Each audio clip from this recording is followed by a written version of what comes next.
ગુજરાતની અંદર 66 નગરપાલિકા અને 1 મહાનગરપાલિકાની ચૂંટણી યોજાઈ હતી. પરિણામ પણ જાહેર થઈ ગયા હતા. તેમ છતાં આજે જ્યારે પ્રમુખ અને ઉપપ્રમુખની વરણીના સમાચાર સામે આવી રહ્યા છે ત્યારે વાત કરવી છે જૂનાગઢની કે આ વખતે કયા સમાજનો અહીંયા દબદબો જોવા મળ્યો છે. કારણ કે અત્યાર સુધી જે આ બેઠક હતી તેમના ઉપર ક્યાંક ને ક્યાંક લોહાણા સમાજ આગળ હતા.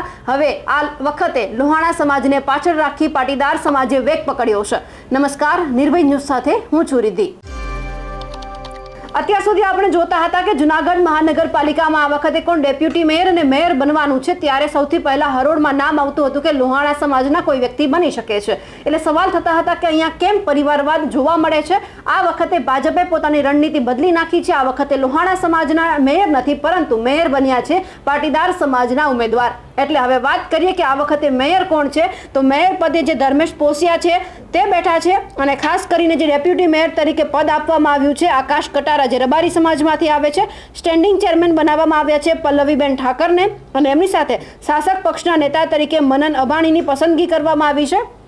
જ્યારે એક સર્વે બહાર પડ્યો હતો કે આ વખતે કોણ ડેપ્યુટી મેયર અને મેયર બનવાનું છે જૂનાગઢની અંદર, ત્યારે એક સવાલ થતો હતો કે મનન અભાણી. કારણ કે જે મનન અભાણી છે લોહાણા સમાજમાંથી સામે આવતા હતા એટલે ઉમેદવાર પણ લોહાણા સમાજના. આ વખતે તેમને જ્યારે ઊભા રાખવામાં આવ્યા ત્યારે સવાલ લોકોના મુખે એ જ હતો કે આ વખતે જે મનન અભાણી છે તે બનશે. કારણ કે અહીંયા જે પાર્થ કોટેચા છે તે હારી ગયા હતા એટલા માટે ક્યાંક સવાલ હતો કે હવે પાર્થ કોટેચા પછી કોણ એવું વ્યક્તિત્વ છે કે જેમને મેયરનું પદ આપવામાં આવે. પરંતુ આ વખતે ભાજપે બધા જ ઉડાડી દીધા છે અને આ વખતે પાટીદાર સમાજના ઉમેદવારની પસંદગી મેયર તરીકે કરવામાં આવી છે. એટલે કે ધર્મેશ પોસિયા છે તેમને મેયર બનાવી દેવામાં આવ્યા છે.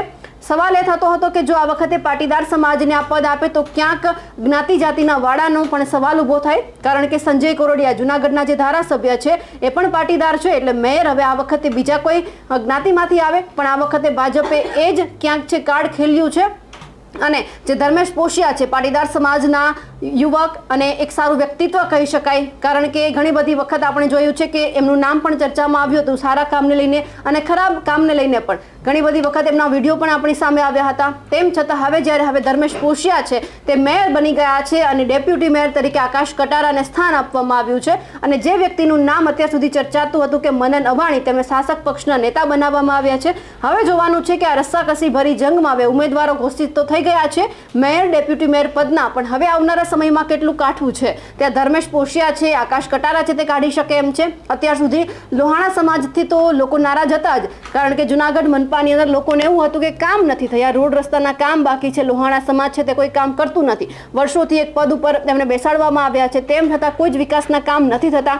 એટલે આ વખતે હવે ભાજપે છેદ ઉડાડ્યો છે, પાટીદાર સમાજને મોકો આપ્યો છે. તો હવે આ પાટીદાર સમાજનો જે ઉમેદવાર છે તે કેટલું કાઠું કાઢી શકે એમ છે તે પણ જોવાનું છે. પણ ખાસ કરીને જ્યારે રિઝલ્ટ આવ્યું હતું ત્યારે પણ ઘણી દુઃખની બાબત એ હતી કે લોકોના મનમાં એવું હતું કે આ વખતે જો ક્યાંક પાર્થ કોટેચા વિજય બનશે તો ક્યાંક ફરી એક વખત આવનારા વર્ષો સુધી આપણે પાયાની સુવિધાથી અડગા રહેવું પડશે. પણ અહીંયા હવે ક્યાંક પણ લોકોમાં ખુશી છે કે લોહાણા સમાજની બાદબાકી થઈ છે, પાટીદાર સમાજને ચાન્સ મળ્યો છે. હવે આ ચાન્સ ઉપર ધર્મેશ પોસિયા છે તે કેટલું કામ કરે છે તે પણ જોવાનું રહ્યું. અમારા અહેવાલને લઈને આપનું શું કહેવું છે કમેન્ટ કરીને ચોક્કસથી જણાવજો. સાથે જ અમારી નિર્ભય ન્યૂઝ ચેનલને લાઇક, શેર અને સબસ્ક્રાઇબ કરવાનું ભૂલશો નહીં. નમસ્કાર.